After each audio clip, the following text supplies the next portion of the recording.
साथियों नमस्कार। ग्लोबल ज्ञान चैनल पे आपका स्वागत है। साथियों, आज मैं बात करूंगी नाथूराम गोडसे ने महात्मा गांधी को क्यों मारा। ये हमेशा विवाद का विषय रहा है, बावजूद मैं कोशिश कर रही हूँ मैं अपने विचारों को व्यक्त करने का। साथियों, 30 जनवरी 1948 को नाथूराम गोडसे ने महात्मा गांधी को मारा। सबसे पहले थोड़ी सी चीज़ें हम महात्मा गांधी के बारे में बताते हैं, फिर नाथूराम गोडसे की बात करेंगे। महात्मा गांधी का जन्म 2 अक्टूबर 1869 को गुजरात के पोरबंदर नामक स्थान पे हुआ था, जैसा कि आपको पता होगा। और 2 अक्टूबर को हम लोग गांधी जयंती भी मनाते हैं। साथियों, गांधी जी 1883 ईस्वी में इंग्लैंड गए थे और बैरिस्ट्री की पढ़ाई की थी और 9 जनवरी 1915 को वह भारत में आए और भारत को कंट्रीब्यूट किए। चाहे वह सविनय अवज्ञा आंदोलन हो, चाहे चंपारण सत्याग्रह हो, चाहे नमक आंदोलन हो, चाहे भारत छोड़ो आंदोलन हो, चाहे भारतीय स्वतंत्रता संग्राम हो, कई सारे चीज़ें हैं जो महात्मा गांधी से महात्मा बनाया और राष्ट्रपिता बनाया। साथियों, कई सारे लोग ऐसे कहते हैं कि नहीं नाथूराम गोडसे सही है, कई लोग कहते हैं कि नहीं महात्मा गांधी सही है। यह विवाद का विषय है, लेकिन मैं एक बात जरूर कहूँगी आपको कि महात्मा गांधी ने अहिंसा मतलब हिंसा नहीं करना, अहिंसा करना का मार्ग सभी को सुझाया। लोग कहते गांधीगिरी क्यों करते आप लोग, पूरे भारत ही नहीं बल्कि दूसरे देश भी गांधीवादी रूल को फॉलो करते हैं। कहते हैं कि नहीं, अगर गांधीवादी रूल को हम फॉलो करेंगे तो हम बहुत आगे निकल जाएंगे, ऐसा लोगों का मानना है। तो साथियों, जो नाथूराम गोडसे जो महात्मा गांधी को मारे 30 जनवरी 1948 को, क्या नाथूराम गोडसे देशभक्त नहीं थे?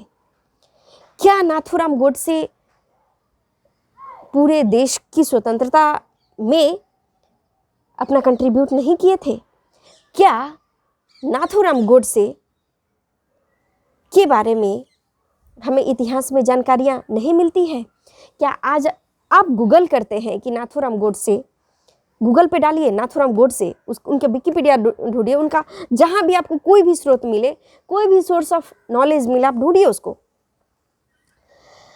तो क्या नाथूराम गोडसे का कोई रोल नहीं है भारतवर्ष की आज़ादी में? इंडिया फ्रीडम हुआ, इसमें कोई भी कंट्रीब्यूशन उनका नहीं था। साथियों, ये तो सब लोग के फ्रंट पे है।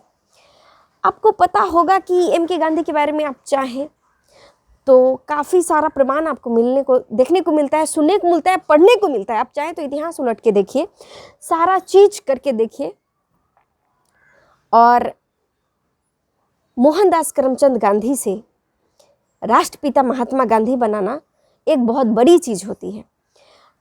नाथूराम गोडसे को एक शब्दों में कह देना कि नहीं वो बहुत बड़े देशभक्त थे, क्या उचित होगा?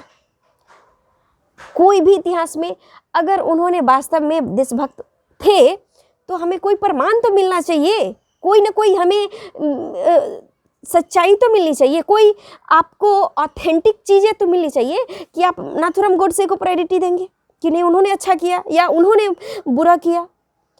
सिर्फ और सिर्फ 1-2 लोगों के कहने से कि नहीं गांधी अच्छे नहीं थे, वो बहुत गंदे व्यक्ति थे, ये कहाँ का आपका न्याय है?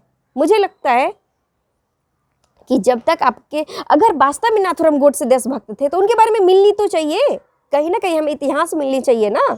उनके बारे में हमको कुछ न कुछ तो कुछ बच्चों को पढ़ाने के लिए मिलनी चाहिए ना।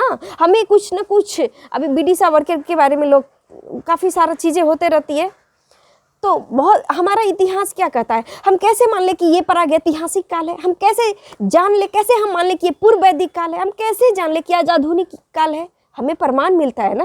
और किसी भी चीज़ों को आप किस आधार पे उसको आप मानेंगे, ऑथेंटिक चीज़ें होती है। ऑथेंटिक आपको जब तक आपके फ्रंट पे नहीं रहेगा, आपको किसी भी चीज़ को कैसे मान पाइएगा आप? ठीक उसी प्रकार महात्मा गांधी अर्धनग्न फकीर कहे जाते हैं। क्यों?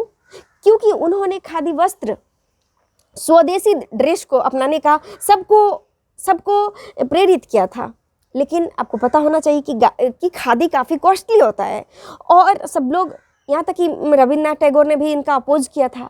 जब वो स्वदेशी को प्रेरित कर रहे थे कि आप स्वदेशी पहनिए, विदेशी को छोड़िए, फॉरेनर्स को छोड़िए, वेस्टर्न कल्चर को छोड़िए, पश्चिमी सभ्यता को छोड़िए, तो सारे लोग, पूरे भारतवर्ष के लोग इतने आक्रोशित हो गए थे कि सारा का सारा ड्रेस को जलाया जा रहा था। सब लोग, कोई भी फॉरेनर्स, आज लोग तरह तरह के ड्रेस पहनते हैं, वेस्टर्न कल्चर को अपनाने का प्रयत्न करते हैं, भरसक प्रयास करते हैं, लेकिन उस वक्त इतनी कपड़े को की बर्बादी हुई थी और पूरा का पूरा तहलका मच चुका था कि नहीं, अब तो वेस्टर्न कल्चर, हमें इंग्लैंड का कोई भी पश्चिमी सभ्यता का ड्रेस पहनना ही नहीं है। तो महात्मा गांधी ने कहा कि अगर खादी भले ही कॉस्टली है, अब खादी को भी आप नहीं अपना सकते और वेस्टर्न कल्चर को भी नहीं छोड़ सकते, तो कैसे होगा? खादी कॉस्टली है, वेस्टर्न कल्चर तो पश्चिमी सभ्यता है, हमें तो उसका बहिष्कार करना है, हमको वो ड्रेस पहनना नहीं है। तो महात्मा गांधी ने ये निर्णय किया कि अगर कोई चीज़ कॉस्टली है तो वो एक धोती पहनते थे, और एक ही धोती पहनते थे, प्लस उसको ही ओढ़ते थे। मतलब ये हुआ कि कोई भी कीमती चीज़ें हैं, कोई भी वस्तु कीमती है, तो हम उसका प्रयोग तो करें, लेकिन उसका मात्रा कम करें। उसको हम इतना ज़्यादा, वो कीमती हो चुका है तो जाहिर सी बात है कोई भी कैसे ज़्यादा प्रयोग कर पाएगा। तो एक ही ड्रेस को वो पहनते थे प्लस ओढ़ते थे। तो ये देशभक्ति नहीं हुआ तो और क्या हुआ? सभी को उन्होंने स्वदेशी अपनाने का प्रवचन दिया, अपनाने के लिए प्रेरित किया, और अपनाना भी चाहिए। आप भी होते, जेन्युइन चीज़ को समझिए। आपको पता होगा कि जो हमारे मोदी जी हैं, प्राइम मिनिस्टर ऑफ इंडिया हैं, उन्होंने कभी राष्ट्रपिता को या M.K. गांधी को कोई अभद्र शब्द बोला? उन्होंने राष्ट्रपिता को राष्ट्रपिता नहीं माना। आपको पता है कि हमारे नोट में, हमारे जो पैसे होते हैं, तो उसमें गांधी का ही फोटो है, गोडसे का फोटो नहीं है। गोडसे का होना चाहिए ना। जो लोग गंदे शब्द का, अभद्र शब्दों का प्रयोग करते हैं, यहाँ तक कहते हैं कि नहीं भारत हमारी माँ है, तो पिता गांधी कैसे हैं? पिता गांधी, आप किसी भी शब्दों का किसी भी अमर्यादित सेंटेंस में जोड़ देना कहाँ की न्याय है? ये कहाँ का न्याय है कि आप कह रहे हैं कि भारत हमारी माँ है और गांधी पिता? देखिए, माँ कहने का मतलब ये हुआ कि सब लोग, माँ वो होती है जो सबका ख्याल रखे, सबकी सुरक्षा करे, माँ छाँव दे, माँ हमें गोद दे, माँ हमें चैन दे। माँ का मतलब ये नहीं हुआ कि जिन्होंने सिर्फ हमें जन्म दिया है। माँ का मतलब माँ होता है। तो गांधी को सिर्फ अभद्र सेंटेंस से जोड़ देना ये उचित नहीं है साथियों। और लोग कहते हैं कि गाय हमारी माँ है और बैल हमारा पिता। क्या ये कहाँ का? देखिए, ये सेंसलेस बातें होती है। ऐसे लोगों से दूरी बनाए तो ज़्यादा बेहतर है, क्योंकि कई सारे लोग ऐसे हैं जो आपको उलझा करके रखेंगे। कई सारे लोग अभद्र कमेंट भी करते हैं, वो अपनी मर्यादा को भूल जाते हैं। कभी कभी हमको ऐसा प्रतीत होता है कि आपको कमेंट का जो सेक्शन दिया गया है, वो सेक्शन का आप गलत दुरुपयोग कर रहे हैं, तो इसमें कोई कुछ नहीं कर सकता है। तो गाय हमारी माँ है, वो